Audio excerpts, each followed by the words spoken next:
I used to believe that if I wasn't actively entertaining my child, I was failing him. When my son was a baby, I treated every wake window like a performance. I sang constantly, I rotated toys, I narrated everything I did. If he looked away or fussed, I rushed in with something new. I thought stimulation was the same as good parenting. One afternoon, when he was about 6 months old, I laid out a few simple toys on the floor. Before I could show him what to do, he picked up a wooden ring and became completely absorbed. He turned it over in his hands, tapped it gently, studied the curve with such serious focus. And I remember feeling uncomfortable. Shouldn't I be teaching him something? That night, after he fell asleep, I started reading about infant development. What I found surprised me. Research shows that babies form critical neural connections through self-directed exploration. When they repeat small actions and focus on one object, their brains are building pathways for attention, memory, and problem solving. What looked like just playing was actually deep work.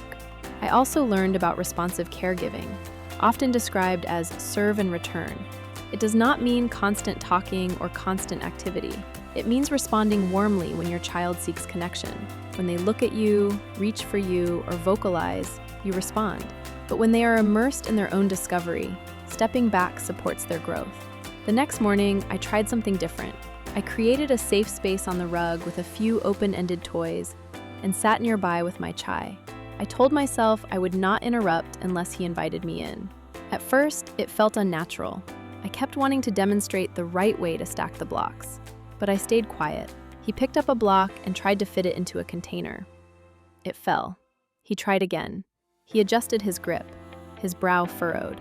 When it finally slid in, he looked up at me with this quiet pride. I smiled and said, "You figured it out." That moment changed something in me.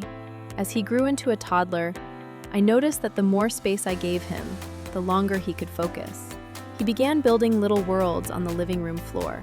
He lined up toy animals and spoke to them in soft, serious tones. When something fell apart, he did not immediately look to me to fix it. He tried again.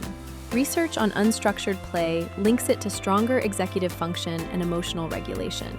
Children who have opportunities for independent play practice tolerating small frustrations. They build persistence. And attachment research shows that when a child feels emotionally secure, they are more willing to explore confidently. I realized I was not meant to be his entertainer. I was meant to be his secure base. That shift also changed our home. When I stopped filling every quiet moment, there was less pressure in the air. I could cook without turning it into a lesson. I could sit and read while he played nearby. He would come to me when he needed connection, and then return to his world. He did not need constant input. He needed safety and trust. There are still days when I feel that old pressure. When I see structured classes and enrichment programs and wonder if I should be doing more. But then I watch him, deeply focused, completely comfortable in his own company. And I remind myself that independence grows in the presence of calm, not constant entertainment. If you are a parent who feels responsible for filling every minute of your child's day, I want to tell you gently what I had to learn. Your child does not need a performer. They need a steady presence.